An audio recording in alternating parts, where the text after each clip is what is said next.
pasakoja, kad kas neaišku, pasako ir juokas susideda. Efektas tas pats. Meditatorius paprastai mato, kas vyksta jo protė, sąmonėj, netgi gali justi kūne. Ir dabar tokie eksperimentai yra daromi, mokslininkai iš išorės pradeda tyrinėti kūną, žiūri, kas vyksta, o meditatorius iš vidaus mato. Jeigu ir galbūt meditacija labiausiai susijusi su matymu, jinai su girdėjimu yra susijusi. Meditatoriai gali būti labai jautrus ir klausantis, labai jautrus, girdėti jautrus dalykus, bet regėjimas yra matyti pats nuostabiausias, arčiausiai meditatorius, to kad akis yra arčiausiai sielos. Be viso kito, tiesą pasakius, reikėtų dar paminėti, ką aš nepaminėjau, kad kaip regėjimo sistema evoliucionavo, ir tai siejasi su meditacija.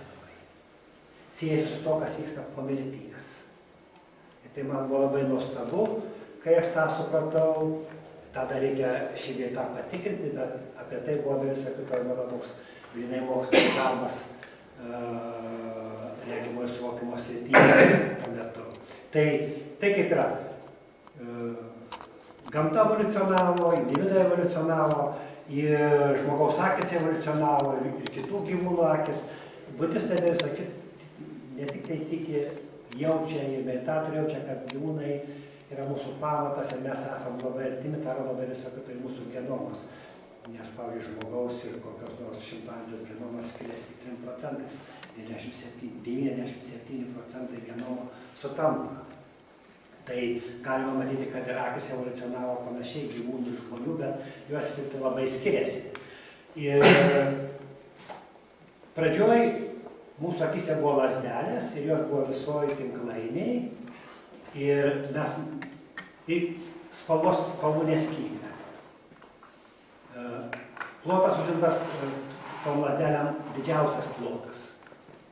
Ir kai žmogus miršta, jis yra sąmoningas, ir Tibeto budistai tyrė, jūs galite paskaityti Tibeto mirusiųjų knygoje, ten yra parašyta, kad pirmiausiai matomas yra baltas budas, mirus.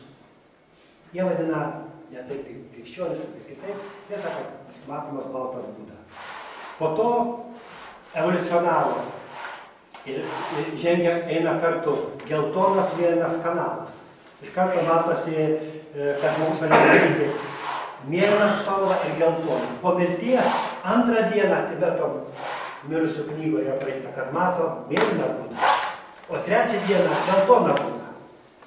Tai čia evoliucionavo antras geltonas mėlynas kanalas ir zona yra tinklainiai tais receptoriais užimta mažesnė. Po to atsirado trečias kanalas, raudonas žalias. Ir tinklainiai užima mažiausią plotą tinklainiai. Ir Tibeto budistai sako, kad ketvirtą dieną mato raudoną budą ir penktą dieną mato žalią budą. Galima sakyti, kad kaip yra psichikoje siela sluoksniai prote, tą mes matom po mirties. Ir taip pat evoliucionavo akis gamtoje. Tai rodo, kad tai, kas yra prote, atsispindi labai materijoje ir yra sąsaja, tai yra netrūka, tai yra tam tikra vienovė. Viso kito krikščionybėj jūs galite rasti kartais yra sakoma, kad kaip dangui, taip ir ant žemės. Bet teisingiau būtų sakyti, kaip prote, taip ir kūne. Ir jeigu norime iš tikrųjų veikti, kažką daryti reikšmingo su akim arba su gyvenimu, tai mes būtinai turėtume keisti protą. Ir meditacija ir leidžia žmogui keisti savo gyvenimą iš esmės. Iš tikrųjų, meditatoriui nėra dalykų, kurios negali išspręsti. Visi meditatoriai žino ir tą patį sako Dalai Lama, medituotojai. Ten, kur nėra meditacijos, kur yra praktikos, netgi ne praktikos, o maldos, yra kas kita. Šiek tiek vaikystėje esu praktikavęs krikščionybę, bet kadangi man niekaip jinai neteikė džiaugsmo visiškai, o paskui aš mačiau, kad čia yra kažkoks labai paviršutinis dalykas, jinai man tiesiog atkrito, bet zen budizmas, arba galima sakyti zenas, ne dzenas, kad skamba dzenas vis labai bjauriais. Gražiai skamba tik zenas ir angliškai rašosi zen. Tie, kurie kalba apie dzeną, tai reiškia, jie negirdi. Žmonės neturi klausos, nes taip kaip gražus garsai, gražus dalykai, gražiai ir skamba. Ir dzen neturi tos energetikos, kurią turi zen. Ir tą yra gerai justi, tas pats kaip ir mes galim atskirti akim gražų vaizdą nuo negražaus, bet kai kuriems negražus vaizda yra gražesnė. Ir tiek. Tai savaime tai gali būti, tai yra natūralu, bet gamtoje yra tam tikra darna ir tie, kurie medituoja, kurie laimėsi, jie pradeda sutikti, atskirti, kas yra gražu, kas nėra gražu. Tai meditacija siejasi su regėjimu to, kad žmogus, jeigu jis medituoja gyvenime, jis gali prisiminti savo, ką jis matė po mirties, kartais žmonės būna dar grįžta, jeigu tai būna klinikinė mirtis, gali prisiminti, ką matęs. Tada Lambergas sako, jo, čia reikia lavintis, viduj centruotis ir būti labai jautriu. Todėl, kad jeigu nesicentruosi ir bus jautrumas, tai nugriūsi ir į protą nugrisi ir galiausiai nieko nepamatysi. Tai žmonės, kurie protė ir kurie galvoja, nėra jautri. Nei vienas žmogus protė negali būti jautrus. Jeigu žmogus galvoja, jūs jeigu galvoja, jūs negali būti jautrus, o kad jūs nesat atsipalaidavę. Ir kas yra nuostabu, kad toj vietoje meditacija ir akis dirba vienodai. Mes irgi galime būti jautrus, jeigu esame visiškai atsipalaidavę. Visos kūno dalis, visos mūsų ląstelės yra labai atsipalaidavusios. Ir meditatorius žiūri, kad pirmiausiai atpalaiduoti protą, mentalinį kūną, astralinį kūną atpalaiduoti. Ir tik tuomet galima atpalaiduoti kūną, tuomet energija pradeda tekėti visur. Ir dėl to aš specialiai šiemet stebėjau ir vienas meditatorius susirgs gripu. Bet nesusirgo nei vienas, bet tai yra dešimtmečiais. Tie meditatoriai, kurie medituoja meditacijos centre Odžas, jie neserga gripais. Gripai yra tikinčiųjų ir galvojančiųjų ligos. Kodėl? Todėl, kad žmonės turi įtampų, jie kažko tai tiki, jie tikisi iš kažko, jie įsitempia ir jie nereflektuoja, jie nejunta, kad jie yra įsitempę. Ir dėl to tos įtampos yra ir jos sukausto plaučius, raumenis ir tie nei plaučiai, nei kiti raumenis, sausgyslės sąnariai negali atsipalaiduoti, negali jis laisvai tekėti, gaunasi panašiai kaip upėj, yra įvairūs tokie, žinot, nuošalės, kur atsiranda dumblas ir upė pradeda sirgti, ir ypač jeigu atsiras daugiau dumblo, lėčiau tekės energija, vanduo dar labiau užsiterš. Todėl pirma sąlyga yra, kad matyti, kas yra po mirties, kas yra giliau. Faktiškai, kuo giliau matai, tuo toliau matai. Jeigu jūs matot kitą žmogų, jo mentalinį kūną, jeigu šitam gyvenime ieškot tik tai meilės, bet neieškot sąmonės, tai visą gyvenimą jūs gyvensit darnoj su to žmogu. Jeigu jūs matot tiesiog mentalinį kūną. Todėl, kad jūsų kūnai fizinis, vitalinis, astralinis, mentalinis sutampa, tai jūs galite kartu eiti džiugiai, suprasdami vienas kitą. Bet jeigu jūs nematot, tai jeigu du visiškai nematantys žmonės susitiks, vienas gali būti su dviračiu, kitas gali būti su slidėm ir jie susiruošia keliauti kartu, bet jie nemato, kokie jų instrumentai. Kad jie arba su slidėm gali slysti kaip dabar, tada su dviračiu nepavažiuos. Jie ruošiasi keliauti kartu per gyvenimą, vienas su slidėm, kitas su dviračiu. Tada teks juos neštis ant kupros. Kartu ant jų ant kojų negalima užsidėti. Bet taip yra su žmonėm, kurie nemato. Ir meditatorius, ypač tie, kurie prisimena praeitus gyvenimus, jis gali netgi prisimena, su kuo jisai buvo poroj, kas buvo žmona. Bet ne visada traukia, ta pati žmona iš praeitus. Kartais būna savaime, keičiasi kartais aptinka, sakysim, prostitutės, kad jos buvo vienuolė. O vienuolės aptinka, kad jos buvo prostitutės. Bet čia reikia be nuostatos žiūrėti, nes jeigu jūs turėsit mintį ir nuostatą, jūs nepamatysit niekur. Jeigu jūs manysite, kad jūs galite daryti ties kalėdom, ties naujais metais, labai parankus metas visą gamtą, jūs galite žiūrėti į veidrodį ir jeigu jūs akis nejudės, jeigu jūs proto atpalaiduosit ir akis atsipalaiduos, tai yra pradžioje visa fiziologiniai procesai, tiesiog, kai akis nejuda, jos sustoja matyti, jeigu jūs akių nesujudinsit, nepagalvosit, kur mano veidas dingo ir kur mano akis dingo, tai tas dingsta. Nieko nėra. Tai baisoka, bet jeigu yra meditacijos mokykloje arba kokia nors panašia situacija, tai jūs toliau ramiai sėdit ir žiūrit ir galit pamatyti savo veidą iš praėjusių gyvenimų, kitų veidus ir pradėti atpalaiduoti iš vidaus. Ir tai yra labai paprasta, labai lengva. Mes taip valomės, mes taip keičiamės. Bet jūs galite bijoti ir galite nesikeisti. Bet šiuo metu, matyt, su manimi tas laikas, kai mums reikėtų susipažinti, kasgi mūsų yra protė. Kūną mes keičiam kiekvieną gyvenimą. Jūsų kūnas šitas yra šito gyvenimo. Ir tikrai ir mano kūnas, ir jūsų mirs atėjus tam tikrai laikui tinkamą. Bet mūsų protas taip nesikeičia. Mūsų protas arba pamatas proto ateina iš praėjusio gyvenimo.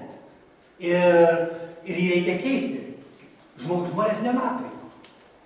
Jeigu jūs nemato savo proto, jeigu jūs negalite žiūrėti ramiai savo protą, jūs galite pamatyti, pavyzdžiui, kad tarsi Lietuvoje dabar diskusija ar prieš homoseksualus.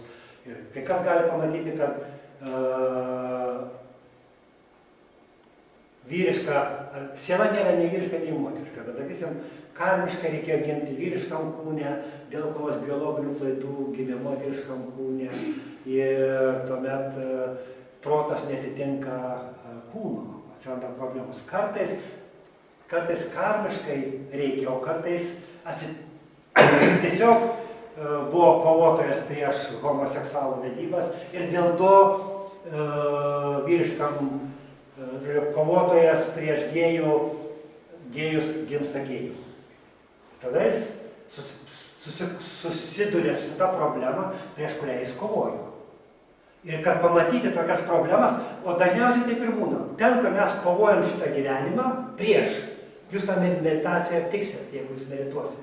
Dažniausiai bus tos kovos priežastis prie tam gyvenimui.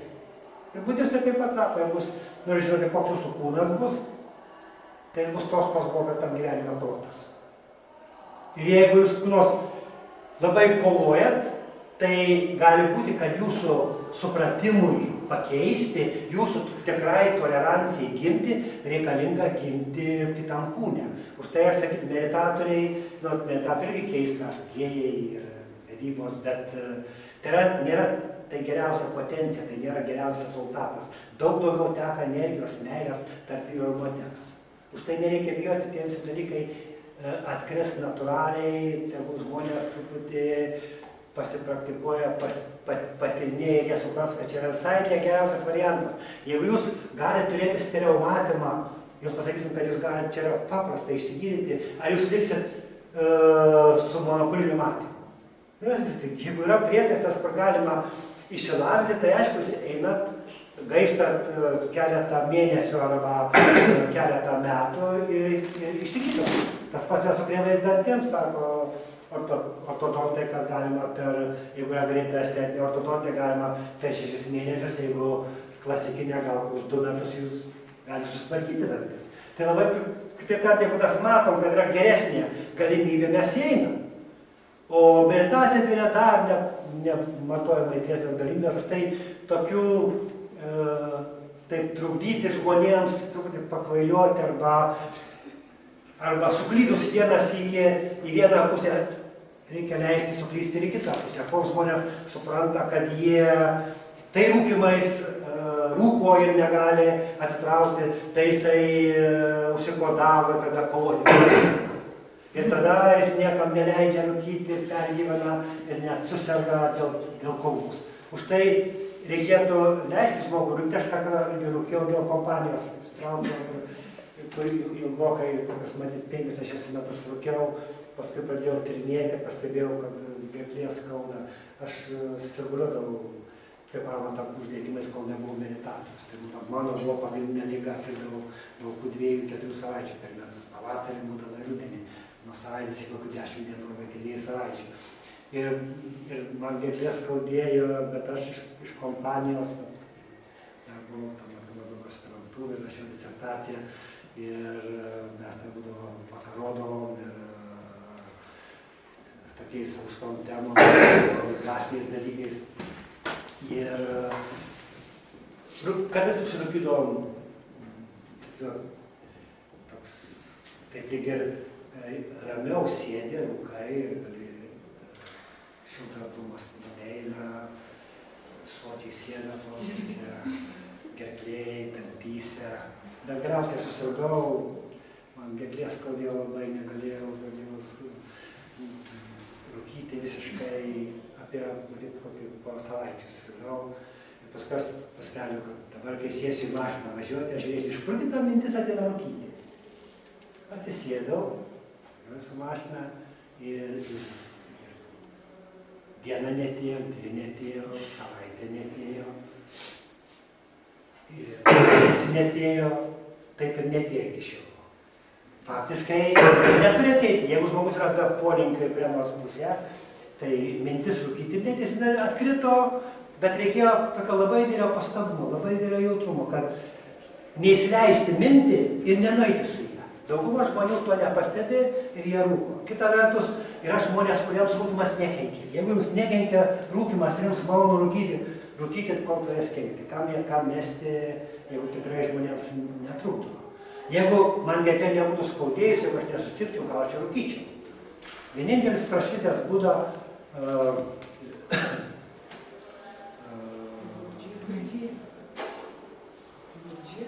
Gurdžijevas, tai. Gurdžijevas rūkė, pypkė. Jisai gyveno Kaukazo pasrityje, Leningrade, Piteryje, šiek tiek Maskvoje. Jam kaip tai rūkymas nekenkė.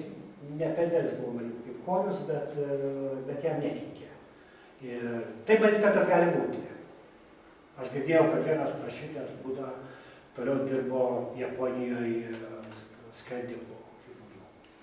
Nu, kartais, bet jis sako, taip skerdavo, kad gyvenantys skaudėdavo visiškai. Nu, tokie keisti dalykai atsitinka, kadangi aš nesu specialiai jų tyrinėtojas, negaliu pasakyti, bet atrodo, kad taip gali būti. Tad aš matau, kad meditacija yra labai reikalingas, labai naudingas dalykas. Ir su meditacija galim tiesiog viską iš esmės išspręsti, bet mes turim būti atsakingi. Ką tai reiškia atsakingi? Žmonės mano, kad jis taps laisvu, kai darys, ką nori. Jūs manėte, kad katė būtų laisva, jeigu jinai pelių negautų. Arba koks nors, kiekvienas turi aptikti, ką jis valgo, kaip jam reikia gyventi ir atsakyti į situaciją. Jeigu prieš katės nosį eina pelė, jisai neatsako į situaciją, tai jis bus alkanas ir iš namų šeimininkai išvarys. Aš turiu matyti situaciją ir atsakyti į ją tinkamai iš vidaus. Tuomet aš pradedu justi, kad iš vidaus ateina darna. Gimsta darna viduj, gimsta mano prote, gimsta mano kūne ir gimsta darna su visų pasauliu, su visa aplinka. Ir jeigu aš matau, kad savo fizinį kūną, jeigu aš juntu savo vitalinį kūną, emocijas, emocijos yra tai, ką turi gyvūnai. Galima sakyti paprasčiausiai. Pyktis, baimė, pasišlykštėjimas ir džiaugsmas. Džiaugsmas, liūdesys. Liūtai turi mažiau, bet pavyzdžiui, jau delfinai turi, beždžionės turi. Ir tai yra, tą galima pamatyti jų veidę, tą galima pamatyti jų elgesyje. Tai jeigu aš matau savo kelis kūnus, meditacija prasideda faktiškai 4. kūne, kai mes matom savo fizinį kūną iš vidaus, kai mes juntam ne kokią nors vieną raumenį, vieną kūno dalį, bet visas ląstelės. Dar daugiau, kai meditatorius sėdi, ir ne tik kai sėdi, kai meditatorius nėra prote mintyse, visuomet liečiamos iš vidaus visos ląstelės ir galima sakyti, kad persitvarko genai. Genomas tiesiog sveiksta. Todėl meditatorius yra daug sveikesnis, jisai išvalo toliau gilioidamas emocijas, išvalo protą. Emocijos, galima sakyti, yra proto funkcionavimo pasekmė. Arba priklausomai nuo nuostatų, kurias mes palaikom. Jeigu jūs, pavyzdžiui, palaikot nuostatą, kad negalima namuose rūkyti virtuvėje. Arba vaikai turi mokytis ne mažiau kaip kokiais ten 4 arba 7. Jeigu tokią nuostatą palaikot, tai jeigu bus kitaip, tai jūs labai suerzins. Ir kai kada suerzint gali taip, aš netgi girdėjau, kad kažkokią savaitę su trupučiu kaip 84 metų senukas nušovė savo žmoną. Skaityti Delfyje, todėl kad jį po kritimo, po ligoniniai, 84 metų senukui atrodė, kad jo žmona gali su kaimynais pradėti mylėtis. Jisai negalėjo išbūti ligoniniai, grįžo, jisai negalėjo išlaikyti vis tiek, įtardamas ir žmoną nušovė. Jūs tą galite paskaityti mūsų spaudoje, tai reiškia realus faktas, kai žmogus yra tiek nesąmoningas, kai yra tiek apsėstas tokiom keistom mintim, ir tas mintis veikia. Jis yra visiškai nesąmoningas. Jisai nieko negali padaryti su mintim, jis negali jų pakeisti. Jūs galima, sakysim, šuniui galima parodyti, beveik bet kuriam gyvūnui iš viršaus tam tikrą labirintą ir parodyti, ir paskui paleisti į tą labirintą, jisai niekad neras išeities. Jis negali įsiminti, jis negali turėti 3. ir 4. koordinatės, gylio ir kaip laikė elgtis, kad išeiti. Ta gali tik žmogus. Tai rodo, žmogaus geba matyti ir numatyti veiksmus laike, matyti, galima sakyti, 4. koordinatę ir pakeisti. Tai yra labai paprasta nesupykti, pagalvojus. Aišku, koks nors kitas žmogus kažką jam pasakė, išjudino tam tikras mintis, kurios glūdi kažkur pasąmoniai, žmogus susijaudina, susinervuoja, pravažiuoja namo ir nušauna. Taip niekad nebus su meditatoriais, todėl kad pirmiausiai matosi tokia mintis nėra sunki, jinai mes ją priimam į kūną, mes kūne jaučiame sunkiai ir toliau elgtis pagal tokias mintis, mes tada pradedam matyti, kad čia yra apsėdimas. Visą, kad aš turėjau draugą savo laiku, ne visą draugą, bet ganėtiną artimą žmogų astrologą, kuris tyrinėjo astrologiją ir mes buvom susitikę. Vienu metu jis atėjo į svečius. Aš jam sakau, tu tyrinėjai astrologiją, bet tu nematai minčių, tu nematai įsivaizdavimų, čia yra pavojinga tau. Jis sako, tai įdomu. Po kokių 2 savaičių jis ėjo per balkoną ir išėjo Žirmūnuose. Jis neatskyrė, ar jisai mato, įsivaizduoja, ar čia yra realus kelias. Šiaip jis nebuvo girtuoklis, tai ne baltoji karštligė, bet žmogus neatskyrė, ar tai yra realybėj, ar tai yra vaizduotėj. Be viso kito mokslininkai dabar irgi nustato tas pats. Arba aš matau daiktus ir vyksta tam tikri biocheminiai procesai smegenyse, vyksta tam tikri energetiniai procesai šalia biocheminių ir mes galime su tomografu matyti. Lygiai tas pats, aš galiu užsimerkti ir įsivaizduoti tą patį ir vyksta beveik tie patys procesai. Kartais galime nesuprasti, iš kur kyla vaizdiniai, ar iš to, kad aš matau, ar iš to, kad aš įsivaizduoju. Ir taip galima suklysti. Pirma, reikia lavintis meditacijoje, kad atskirti to, kas yra tikra, kas yra išorėje, kas yra viduje. Tam mes turbūt centruoti. Ir dabar, kai žmonės lavina vis labiau protą, ir Dalai Lama paskutinėje knygoje apie išverstoje Maliteros apie dvasingumą ir mokslą įgražo, tai ir nelabai aišku, kurioje vietoje čia reikėtų sustoti ir kur mokslas eina. Tai aišku, kad jeigu žmonės važinėja dviračių, mašiną, dėlių pavojų nėra. Jeigu jie sėda į raketą, pavojai daug didesnį, lygiai kaip ir galimybės. Jeigu dirba mokslininkai, galimybės išauga 1000 kartų, jeigu žmogus lavina protą, bet 1000 kartų išauga ir rizika. Jeigu mes persikeliam dar giliau vidun, dar 1000 kartų išauga galimybė. Ir jeigu mes nematom, ką mes darom, mes kartais kažką padarysim gerą, bet dažniausiai bus nelaimė. Šiuo metu atsirado tokių daug naujų ligų. Vėžys, iš to, kaip mes pats, pavyzdžiui, žinom, tai meditatoriai beveik neserga, ypač tie, kurie medituoja tas tokias dinaminės meditacijas. Ir teisingai sujungia su protu ir su siela vidurį. Tai pas mus, žodžiu, beveik niekas neserga ir todėl, kad ne tik tai, kad valom protą, bet tą atneša iki kūno. Ir mes turim suprasti, kad būdami prote, jį centruodami, mes sukuriam 1000 kartų didesnės galimybės, bet pavojus yra lygiai tiek pat kartų didesnis. Ką daryti su genomu? Žmonės, mokslininkai jau sugeba genomą pertvarkyti, kad į kokios pomidorus įdėti voro genų. Už tai pomidorai ilgiau laikosi, gražiau atrodo, mažiau, bet neaišku, kaip tai paveiks žmonių genus, kurie tos pomidorus valgo. Kita vertus, galima sakyti, kad meditacijų tikrai jaučiama, ypač kai mes medituojam judres su kūna, vidų su kūnu sujungiančias meditacijas, juntam, kad tai veikia genus ir jeigu protė yra ramybė, genai išliks sveiki, dar daugiau jie pradeda sveikti. Jeigu žmonės yra nejautrus ir jie protas blaškosi, tos mintis veikia jų genus, tuomet bus kaip vairuotojas važiuojantis keliu, peršokantis per griovį į kitą juostą, į kitą kelią ir taip toliau. Jeigu mes viduje esam ramus, tylus, jautrus, tuomet visas kūnas seka protą, tuomet galim tai pasakyti, žinoma, geriau atrodo tokių nevalgyti pomidorų, kita vertus net ir valgant, pavojus susijęs yra daug mažesnis.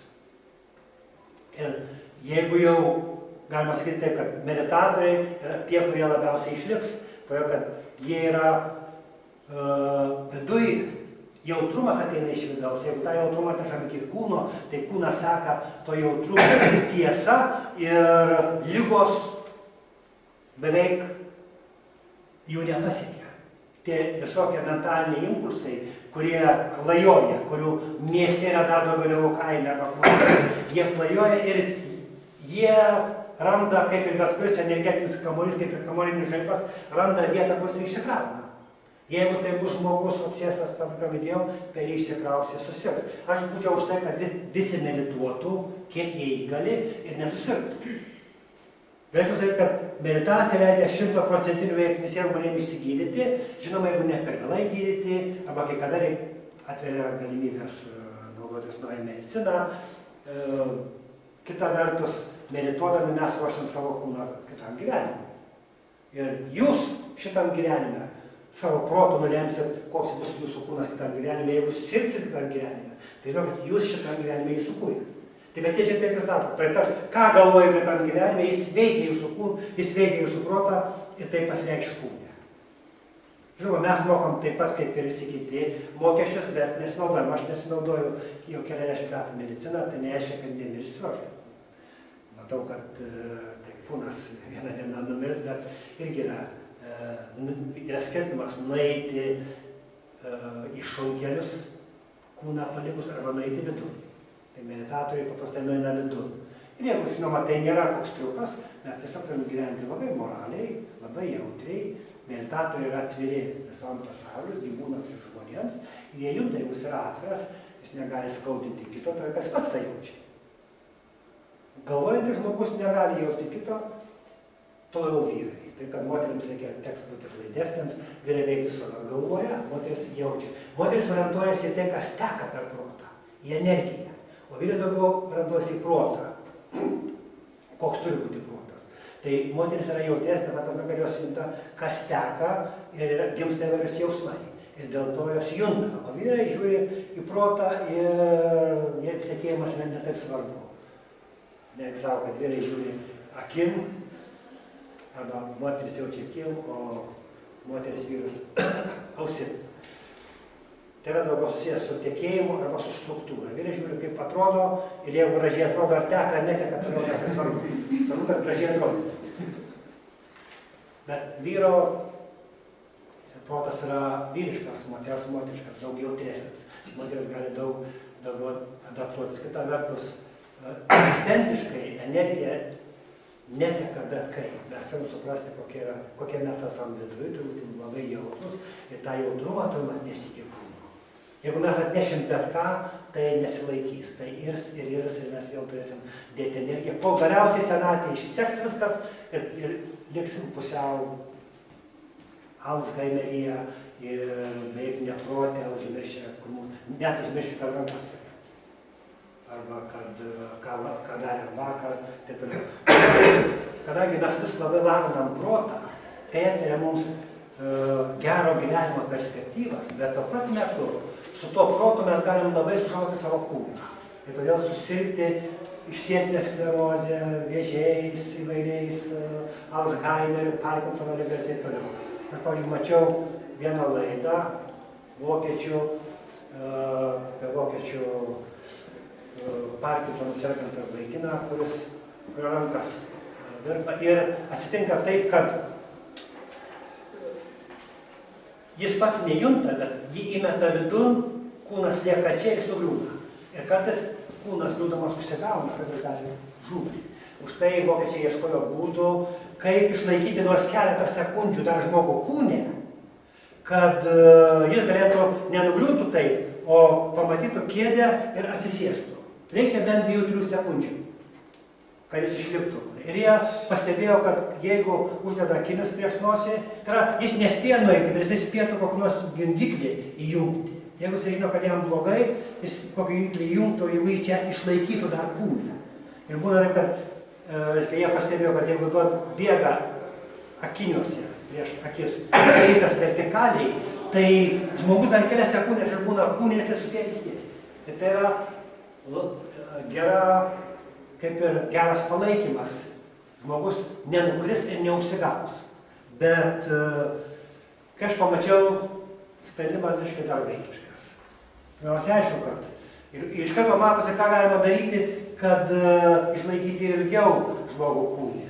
Bet jeigu užsiimti tais fiziniais pratimais ir tą fizinę techniką ir negydyti proto, tai man visai neįdomu.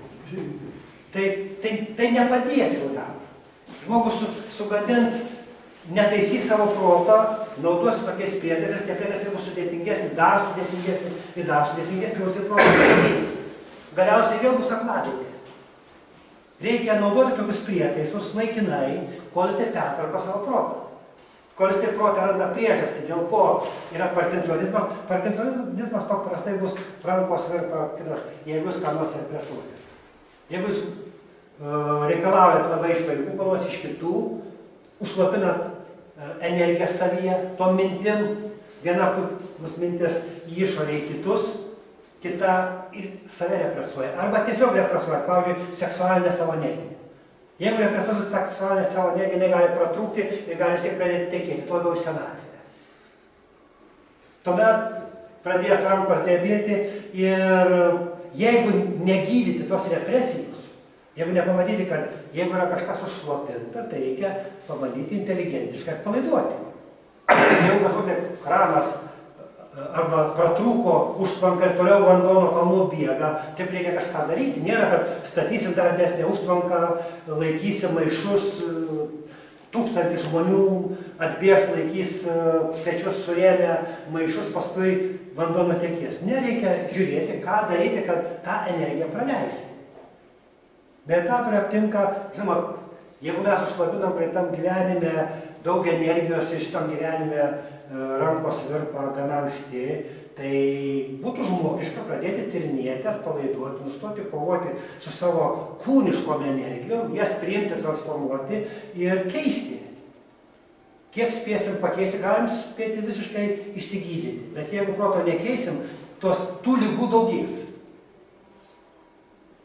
Dabar, jeigu norim lavinti protą, tai mes turim toliau taip pat centruotis viduj. Centruotis, kad mūsų protas būtų centruotas. Tas pats, kad jeigu yra medis aukštas, bet palinkęs, jis nugriūs.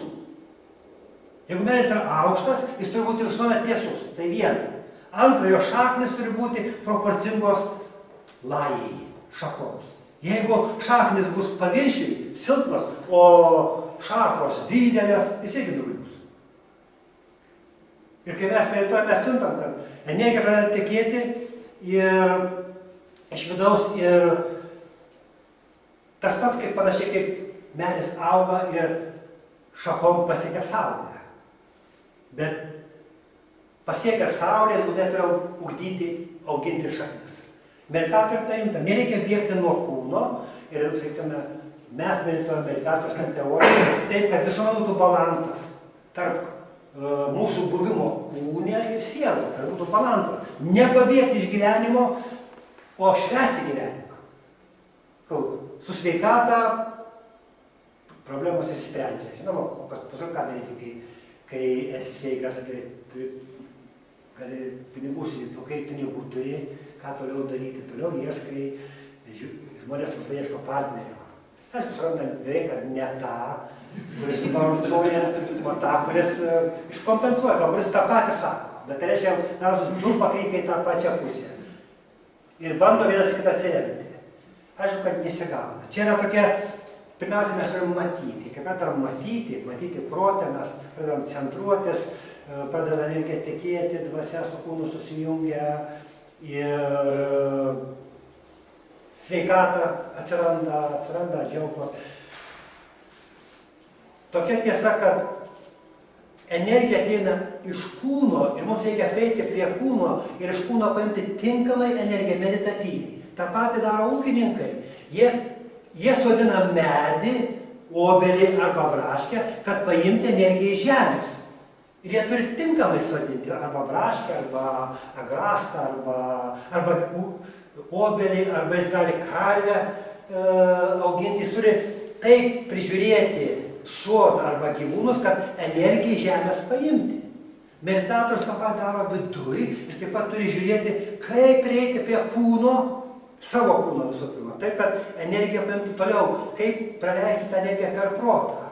Taip, kad nenugriūtų, taip, kad energija tekėtų, taip, kad būtų didžiausias balansas tarp šaknų ir šakų, tarp sielos ir kūno, kad būtų atitikimas ir kad būtų tikėjimas. Tai tą daro mūsų, mes medituojam dinaminės meditacijas, naudojam,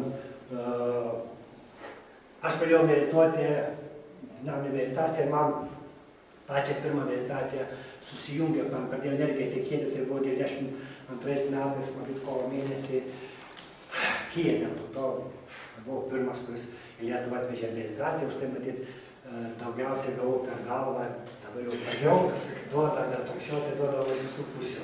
Tai spėt, kad meditacija pavojus tikėjimams taip, kad meditacija absoliučiai nėra tikėjimo. Ir Dalai Lama knygoje rašo, kad jokio tikėjimas meditatorius ištiria, kas vyksta prote, kaip reikia praeiti, kas trukdo, ten daug tokių yra tokių niuansų. Po to kitas meditatorius anksčiau, vėliau, giliau, kaip veikia ateitį ir tik tuomet sako, kaip reikia judėti, ką reikia paleisti, į ką nereikia laikytis. Judėti vidun šiaip jau yra labai lengva, taip kaip ir stovėti vertikaliai. Ar sunku stovėti vertikaliai? Ir atsipalaidavus, tai yra lengviausia. Tas pats yra ir meditatorius juda vidun, bet ne visi vidun juda to, kad jie yra apsėsti mintim. Jūs negalite, jeigu jūs pabandysite dabar sėdėti ir negalvoti. Jūs galite pasibėti, kad jūs galite sėdėti ramiai ir, pavyzdžiui, kaip aš dabar žiūriu, beveik nėra žmonių, kurio rankas va taip šokinėtų ir kojas į visas pusės. Bet protas jūs daro taip. Jis šokinėja, jis blaškosi. Tik tiek, kad jeigu kitas nemato, žiūri į jūs,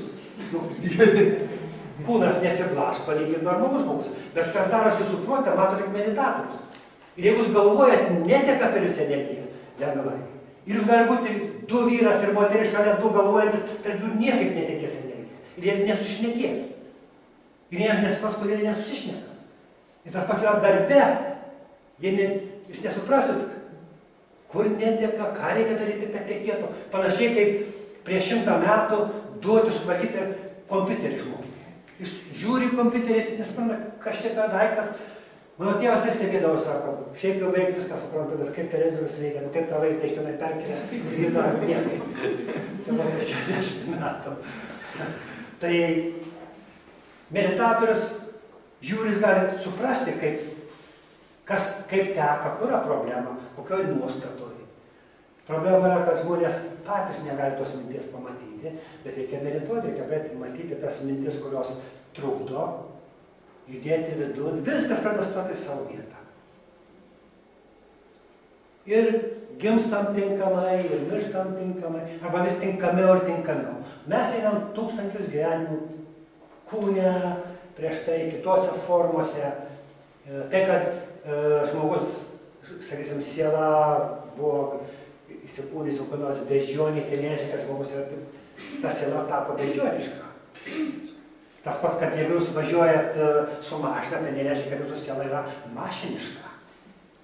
Nes siela yra kūne, kūnas yra mašinoje, siela gali būti ir beždžioniai. Visada Tibeto budistai, kurie daugiausiai tyrinėja priešis gyvenimą, sako, jūs negalite garantuoti, kad gimsit žmonėm kitą gyvenimą. Visiškai negalite garantuoti. Tai mūsų, pavyzdžiui, prezidentas Brazauskas nušovė per dieną 4 šernus. Aš negaliu garantuoti, kad jisai... Tai pokštas, bet pokštas yra pokštas. Jeigu žmogui reikia, jis tada nebuvo prezidentų ir premjerministrų. Jeigu jam reikia nušauti 4 šernus, ne pavalgyti, ne šeimą pavalgyti, o tam, kad atsigauti. Kad pajustum, kad vat, 4 šernai guli. Tai rodo, tai šernišką vidų. Ir tai nėra normalu, mes negalim garantuoti, kad taip nėra, kad mes tikrai gimsim žmonėm. Bet jeigu mes elgiamės žmoniškai, humaniškai, tai šansai didėja ir vis tik dauguma taip ir bus. Tai tą reikia tyrinėti. Tibetiečiai tą tyrinėja.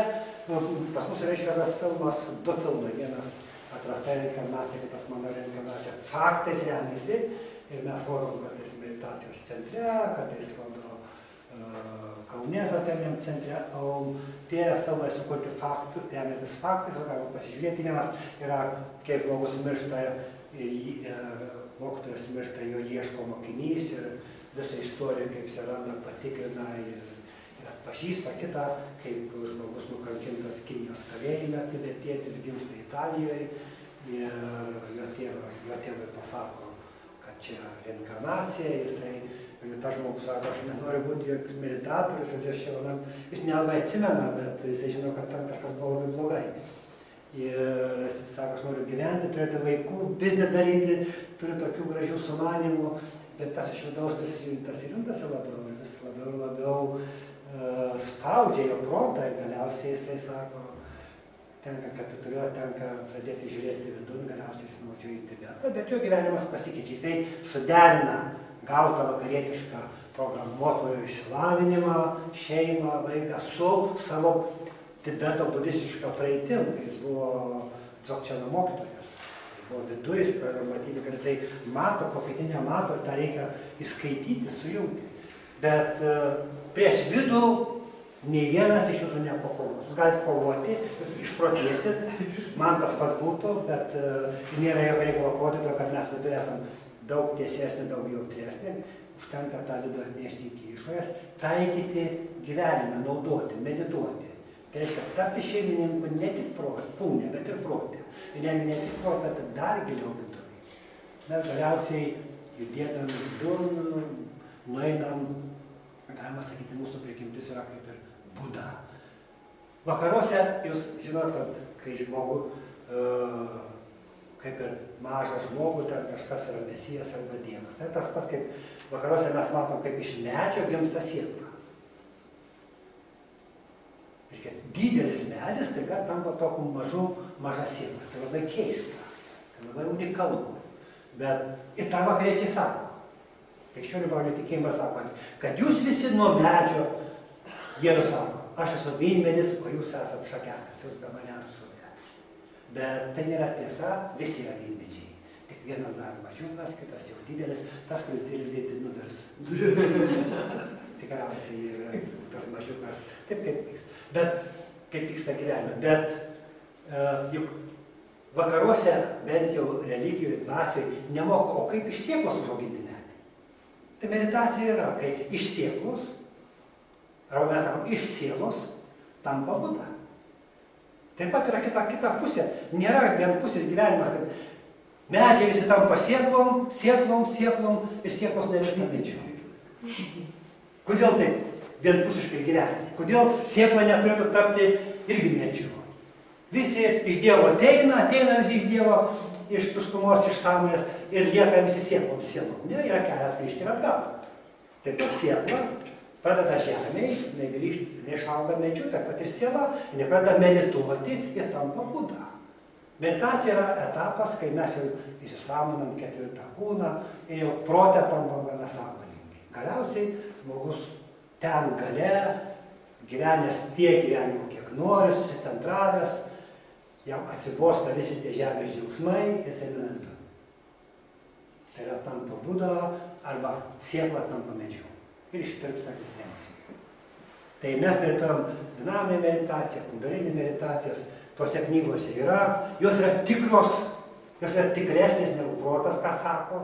Jūs galite bandyti protų daryti ir visuomet jau yra, ir mokslininkai daro. Jau tuoj pat gaus, jau genomą išsiaiškinam, tuoj pat rasim sveikatos šaltinį. Nieko pamatys geresnių ligų šaltinį. Ir viskas.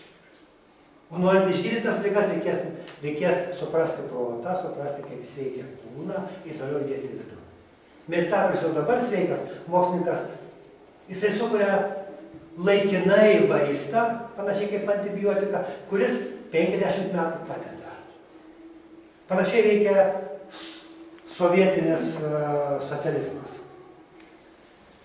Jie atėjo, vaikščiojo, pasipūtė, įsitempė, po 50 metų išseko. Visi, kurie yra protė, kurie veikia per spaudimą, galiausiai išsenka, išseikluoja ir numiršta ir žlunga. Tas pats yra su individu, tas pats yra su šalia. Tai mes galim dabar jau centruotis. Meditacija yra būdas, nuostabiausias būdas judėti vidun, kuris būtų analogiškas sėklos tapimui medžiu. Sielos tapimų būdai. Tos, kurie traukia, mes sakom, tai yra vienintelis kokios meditacijos centras, kokios yra užregistruotas Lietuvoje, mes turėjom daug kančių ir mūsų priešais laikė labai daug kas, faktiškai kunigai daugiausiai, tik jie kovoja, tai buvo Peškaitis, tai buvo Jagelavičius, tai buvo Naujokaitis, kurie melavo, bet dabar paskui jie išseko, nustojo kovoti, arba Bačkis per televiziją išstojęs, mes jam sakėm, jeigu meluojat, tai sakykite tokius faktus. Bet jis nėrė į krūmus ir neatsakė. Tai mes čia suprantam, kad atrodė dabar, taip atrodė, yra meditacija, kai pradės lietuviai medituoti, tai niekas tikinčių neliks. Pasirodė, jokio pavojaus nėra. Meditatoriai netaip jau ir skuba, žmonės netaip jau ir skuba medituoti. Ir netgi jūs žinodami, kad meditacija labai daug padeda, labai išvalo, labai atsiveria daug galimybių, bet jos yra kaip sodė, jos yra ne tai, kad taip, šiandien pasėjai ir jau rytoj valgai. Tai taip tik tai gali šiandien atkemši ir po minutės geri. O su meditacija taip nėra. Taip, šiandien ateini, šiandien medituoji, šiandien išsivalai ir geriau jautiesi, bet rytoj arba po kelių dienų vėl reikia medituoti ir to jau reikia prižiūrėti kaip ir sodą. Nuolat prižiūrėti tik tai tiek, kad tai yra be pabaigos. Į meilę ir laimę ir palaimę ir sveikatą be pabaigos. Kas yra nuostabu, kad kai tampi sveikas ir turtingas